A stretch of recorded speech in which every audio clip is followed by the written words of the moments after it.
Yo, nothing but illustrious guests. Tonight, joining us, we have Jennifer McLeggan's. She's a single mom and registered nurse out of Long Island who had to take a stand after being repeatedly harassed by her neighbors. Yo, it's been 3 years of targeted harassment, but finally things are starting to change for Jennifer. Finally. This is Jennifer McLeggan. You can't miss her house on Saper Street in Valley Stream. It's the one with the big sign explaining how she lives in fear. The single mom claims it began with harassment over her yard. Jennifer, how are you doing today? I'm okay. How are you guys doing? Yeah, I mean, we'd be better if you were doing better. Definitely. That is definitely the truth. You bought your house in Long Island in around 2017, and then around, like, how soon after you bought the house did this harassment begin?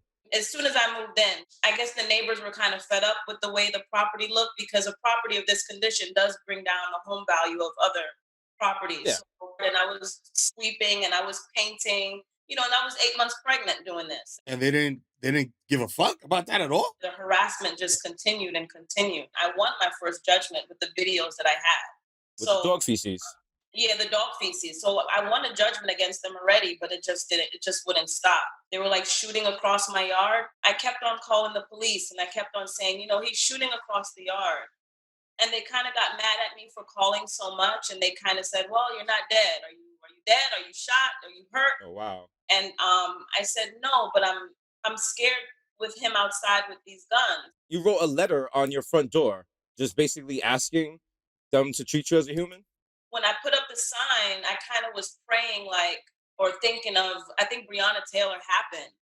And I said to myself, well, white men with guns did Breonna Taylor in, and she's a healthcare worker. How is she different from me? We're the same. So I kind of put the sign up on the door to kind of save my life in case something happened. And I don't want to get emotional, but that's what I did, because I had the baby. Because there's nothing really stopping him from kicking my door down, and and he'll totally get away with it because he's the son of a cop. So I didn't know what else to do other than that sign. Did I expect it to go viral? I didn't. I just wanted to live. I just wanted time. Yeah. People have been reaching out to you. You've been getting people have been coming to your house and supporting you, watching to make sure you're safe. What does that feel like to get that kind of support from the community? There's brothers that are from Peru, Dominican Republic, Haiti, Jamaica, and they're all like camped out on my property all night. There's a brother from DR. He made some plantains. I don't know. Lo mango. Mommy, I'm making some plátano for you. Enjoy. Anything you need, mommy. You calling me. Don't let these white people talking to you like that. They saw it on the news and they drove here from like Brooklyn. People drove from the Bronx. People drove from Jersey.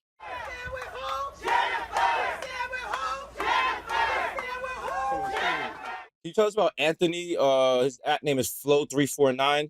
He was one of the first people to kind of reach out and say, what can I do to help you? Where I always say, I don't know where my prayers went to get Flo, but they went somewhere. What's going on, man? Hi, Flo. Yeah, what's good, Jennifer? Flo, thanks for joining us. How did you come across this story? I guess it was one of the neighbors. They had posted a picture of the door, and then it was saying, this is Valley Stream. And the first thing I thought of, I said, hey, give me an hour. So he came here with a flashlight. I don't know what he was thinking he was doing with that flashlight. For safety reasons, I Periscope live every night. So like, Smart. Especially when I was by myself. So the first 2 nights I was completely by myself. Oh, that's good. So I was just recording everything. Like, all right, so just in case something happens, it's recorded and the live is going to stay there. And I think it's been about 28 days that he sat in front of my house all night. And he does this after work. I work 8:30 a.m. to 5 p.m. And I would get over here maybe around 6:30, 7 p.m. Damn, salute.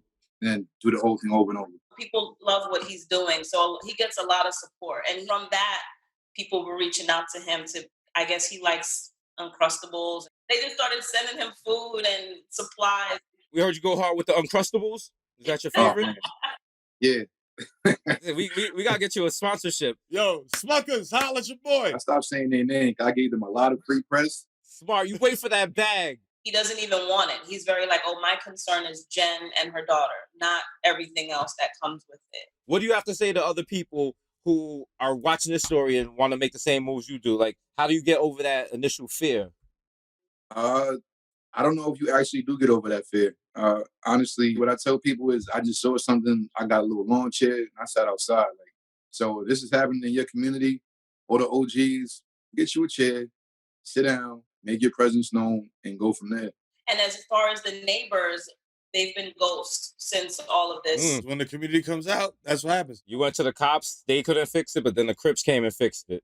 Yeah, the Crips did come and 100 black men of law enforcement, like the Nation of Islam was out here. What does it feel like just seeing all these groups that, you know, kind of have different political agendas, but everyone was coming together for one common cause, Mary? We've seen it before. Like, it's not, if you in the hood, you got Crips that hang out with Bloods, vice versa. Like, it's nothing new to me. Like, I know some very good gang members, and these will happen to be some. The original agenda of those two groups were never to be violent towards one another. They were really community activists. They were always there to help the people in the community who didn't have, you know, the luxury of having the police take them seriously, which is my case. What do you say to people who don't believe this is racially motivated?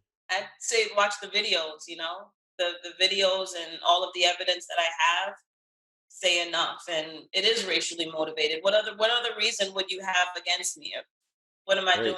Well, Jennifer, thank you for coming on the show. Thank you. Yes, we appreciate you, but we got a surprise for you. You know, we want to be the benevolent boys and possibly help you on your journey. So, Miro, what we gonna do? We're gonna give you $5,000 towards your daughter's education because we know childcare for a single mother is very expensive. Yes. You know what I'm saying? Yeah. Oh, you're gonna make me cry again. Also, you're getting this because you are a Jamaican registered nurse. My sister is a Jamaican registered nurse. That is goals. Wow. That is high Jamaican goals, right? You and Usain Bolt are like right here. You know that. So enjoy that 5K right there, my sister. Thank you so much. I can't believe that. Thank you so much.